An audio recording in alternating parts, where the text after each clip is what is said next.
Hello class, this is a video tutorial on the basic quadrilateral areas. So instead of using a grid to count the number of squares inside shapes, area can be calculated using formulas for various shapes. The formula for the square, rectangle, and parallelogram are shown here. Let's just go into a little bit of depth to understand what this means. B squared comes from the base times this other side, which is also b. So b times b gives us b squared. For a rectangle, it's the base, and h represents its height. So its area is base times height. For a parallelogram, it's also base times height.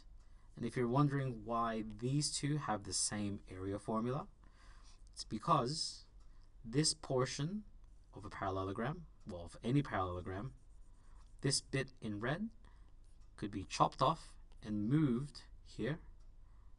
And if I were to draw it out, you could see that this actually just forms a rectangle where its base and its height is also here. So that's why we get the same area formula for rectangle and parallelogram. Note that the two sides that we are multiplying always intersect at 90 degrees. So there's a 90-degree angle here between B and B. There's a 90-degree angle between base and height. And as you can see here, there's also a 90-degree angle between the base and the height. And just as we did with perimeter, the unit that we multiply for one side and the other must be the same unit length. So let's go into some examples. So for this first one, notice that I'm asking this in centimeters squared. So we need to convert these numbers first into centimeters where necessary.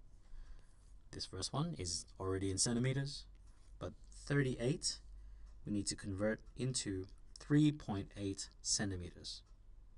The area formula for a rectangle is base times height. In this shape, our base length is 3.8.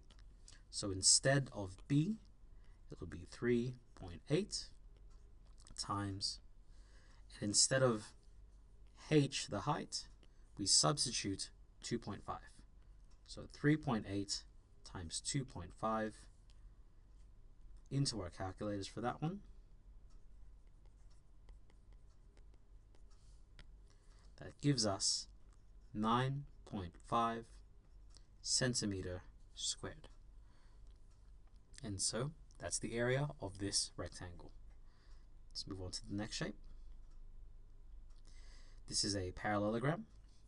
And remember, the question's asking us to have this in centimeters.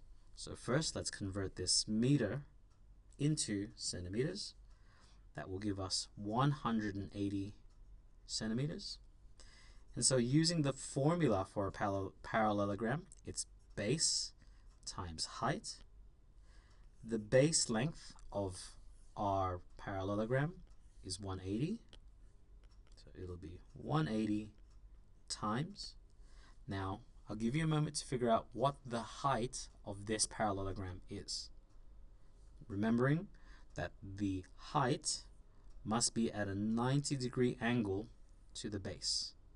Well, this side here is 90 degrees to that, so we're multiplying by 82.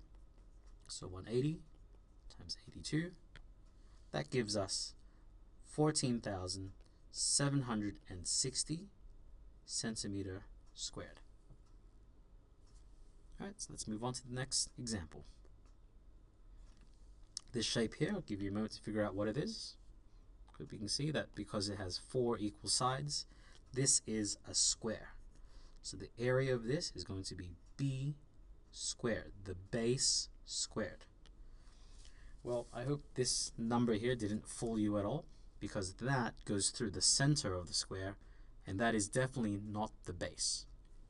So the base of this is going to be 3.2.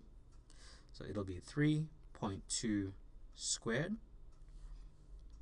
So the area of this 3.2 squared gives us 10.24 centimeter squared. Alright, so let's move on to this next example. This one here, this is a rectangle. And as you can see, this small side here is we're being told it is 0.2 meters. Well, 0.2 meters, I hope we can all convert now, is 20 centimeters. So the area of a rectangle is base times height. The base length of this rectangle is 65, and its height, it's got a small height here of 20. So the area of this is 65 by 20. That gives us 1,300 centimeter squared. Alright, so let's keep going here. Now, I'm deliberately trying to draw the shapes in rather obscure ways. So I'll give you a moment. Well, actually first, we should always write down the area formula for the shape. It's a parallelogram, so base times height. I'll give you a moment to figure out what the base is of this and what is its height. Well, I hope you can see that the two numbers that are perpendicular to each other at 90 degrees, it is 80 and 16. So the base of this is 16, and 80, just notice it's millimeters, that would be 8 centimeters. So we need to multiply by 8. So 16 times 8, that gives us 128 centimeter square. And so our final example here, very straightforward. Oh, actually no, it is in meters squared. So converting this first into centimeters would be 80 centimeters. And so the area of this is b squared, which would be 80 centimeters squared. Sorry, 80 squared, sorry. So 80 squared is 6,400 centimeter squared. So I hope that gave you an insight into how we apply the formulas for these basic quadrilaterals. So I hope to see you in the next video, and best of luck.